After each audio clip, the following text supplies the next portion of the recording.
రాష్ట్రంలో కుండపోత వానలు పడతాయని హెచ్చరించిన భారత వాతావరణ శాఖ. నటి జత్వానీని వైసీపీ నేత విద్యాసాగర్ జగన్ ఖాకీలు వేధించిన వ్యవహారంలో సంచలన విషయాలు వెలుగులోకి వస్తున్నాయి.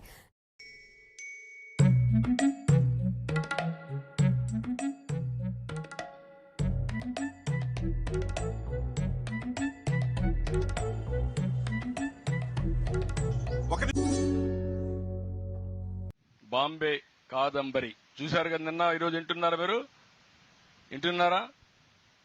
ఆ అమ్మాయి సినిమా యాక్ట్రెస్ కూడా. ఆ అమ్మాయిని పట్టుకొచ్చి దొంగ సంతకాలు, దొంగ పుస్తకం రాసి ఫోర్జరీ చేసినటువంటి డాక్యుమెంట్స్ తయారు చేసి దొంగతనంగా ఆవిడలో పెట్టి ఆవిడ్ని ఇక్కడ అరెస్ట్ చేసి ఇక్కడ కస్టడీలో పెట్టే పరిస్థితికి వచ్చారు.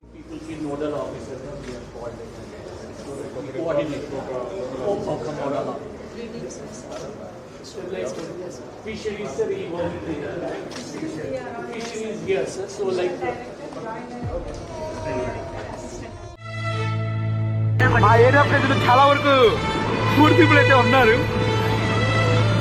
అందరూ లైక్ డబుల్ షేర్ అయితే కాదు ఎవరిది, కింద గ్రౌండ్ ఫ్లోర్ అందరిది. పాపం వాళ్ళని చూస్తుంటే నాకైతే ఎక్కడికి వెళ్ళాలో తెలియదు. వాళ్ళకి వేరే సేఫ్ ప్లేస్ తీసుకెళ్ళడానికి ఎవరు ఎన్డీఆర్ఎఫ్ అయితే నిన్నైతే ఎవరు రాలేదు. ఈ రోజు అయితే ఒకే ఒక బోట్ ఉంది. మీ లెక్కలో మాట్లాడుకుంటే 10,000 ఓట్లు దాకా ఉన్నాయి. 10,000 ఓట్ల మందికి ఒక్క బోట్ ఎక్కడ సరిపోతుంది చెప్పండి మీరు?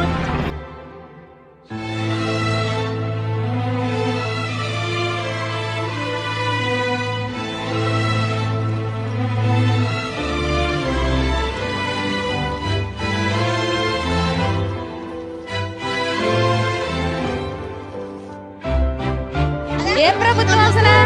అది చంద్రబాబు నాయుడు ఇంట్లో కూర్చొని నిద్రపోతున్నాడు. సోదిగా